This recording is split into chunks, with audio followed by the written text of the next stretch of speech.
Alright folks, welcome to this video where today we'll be discussing about video lenses and what kind of lenses do I recommend you guys buying for your very first time trying to make your very own production video, as well as in the second part of this video, we'll be going into in-depth on what Hollywood, or more specifically Netflix, uses what focal range to tell a story. Alright, let's begin. So for the first part of this video, let's rank on what kind of lenses do I use least to the most. So the lenses that I use least happens to be this 85mm 1.8. 85mm 1.8 is actually a really tight focal length in which you don't exactly have much background information as you're compressing every single thing into a scene. However, the 85mm does wonders is because they isolate subjects so well, and it has heavier emphasis into the acting, into the delivery, and into certain scenes.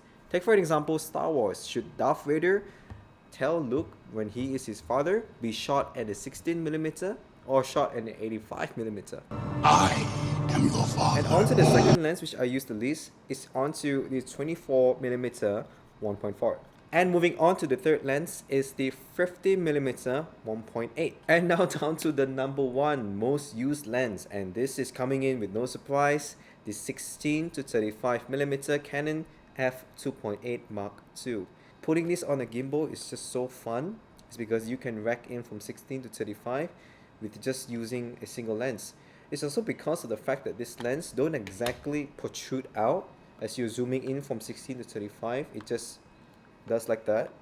It doesn't have any physical extension of the lens, so when you're trying to balance this on gimbals, it works flawlessly. And I'm not using a very powerful gimbal myself. I'm only using a Ronin SC. Part 2 of this video, I'll be discussing about what focal length can do to you as you're trying to tell an image or a story, and what the other Netflix movies use in terms of how they want to tell the story using what focal length. Alright?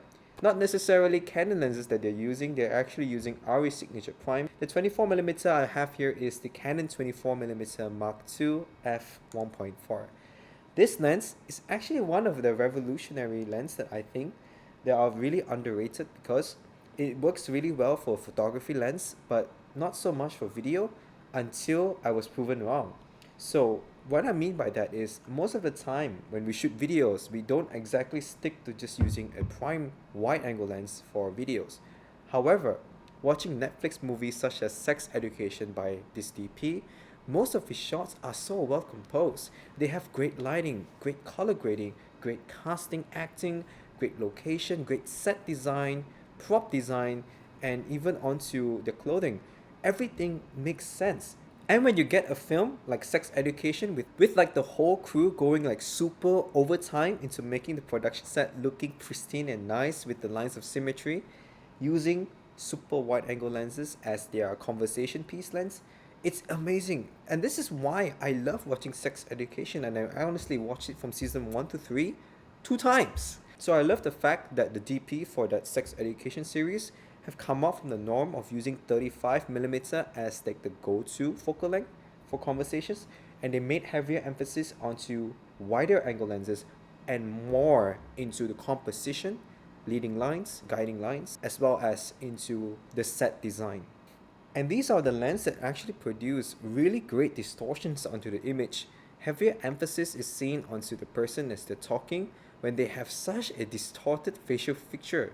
And for the most of Netflix, Sex Education was shot using the 18 to about 25mm focal range. And if you stayed for this long, congratulations, because we only have 2 more lenses to talk about. Now let's look into 50mm. 50mm is one of those lenses that actually produces a very close or near close to how our eyes perceive distortion. So most often than not, when you're trying to produce videos for ads, you don't want to exaggerate the leading lines or the box too much, or else people will end up knocking on your door saying, hey man, this box looks way bigger in the ad. Then you might want to go for a 50mm. It only makes sense that we only shoot things as close to our eye as possible, because we don't want to get those kind of complaints in the end of the day. So when you look into examples footage from when I shot commercials using an extreme wide angle lens, you can clearly see that distortion is pretty much very evident in these videos, as opposed to using a 50mm. And aside from this, 50mm, it's actually one of those lenses that does really well if you're trying to shoot a heavy emphasis onto subject dialogues. What I mean by that is, if you're shooting in subjects as they're talking to you, you can somewhat make do of where they are, but not too much of an extent. Alright, so now down to the last lens, which is on the 16 to 35. So we're just going to cover the whole thing, right? 16 throughout to 35. So when do you see 16mm being used in movie sets? 16mm is actually a pretty exaggerated kind of field of view because it's just so ultra wide. You basically get distortions on the side of the doors, on the ceilings, or onto a person's face. Okay, so moving on from 16mm, let's move upwards to 35. 35mm, honestly, every single movie I've actually watched always has a 35mm prime lens. 35mm, honestly, it's a diverse lens. It could work as a lens that you're trying to capture a scene, establishing shot. It could work as you're trying to get a subject talking to another person. And on top of that, there isn't a lot of distortion when it comes to shooting it at 35mm. Anything less than that, you can see severe bendings on the leading lines of the doors or onto hallways. But at 35, you basically get a straight line. So everything starts to come in, contort in naturally when you're shooting it at 35. And 35 is actually one of those lenses that are so versatile. You can go up close, you can go up far. It looks really nice. Alright, so that's pretty much it I have to share for these videos. Now please spare me in the comment down section below saying that my work does not equate to that of Netflix. Again, let me just remind you, most of my videos are shot using the Canon R7. I don't shoot RAW, and the reason why I don't do that is because I'm not paid to shoot movies. I'm actually paid to shoot advertising. And for advertising, they need these videos up next week or the next day. So they need some fast run and gun features, which I think the R7 or any other Canon cameras or Sony cameras provide, you know, aside from those cinema EOS line cameras, right? So again, I think that all of these lenses are a great recommendations if you're trying to start off to build your very own production company. What kind of lens should you get first? I highly recommend you getting the most versatile one of all, the zoom lens 16 to 35.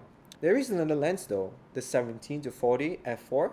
That one's a pretty good lens as well. If you can't afford this 16 to 35, you basically get like 17 up to 40. However, it's just at f4. It's just not as good as f2.8. But it gets the job done. Alright, so with this in mind, thank you so much for watching. If you have any questions or any recommendations on what you want to see next in the future upcoming video, please let me know. And if I've done any mistakes throughout this video, please comment down in the section below. I'll be sure to check them out. Thank you so much for watching. If you want to support this channel, click the hit and subscribe. Or else, your SD card will get corrupted on your next video shoot. Alright, I'll catch you guys later. Ciao.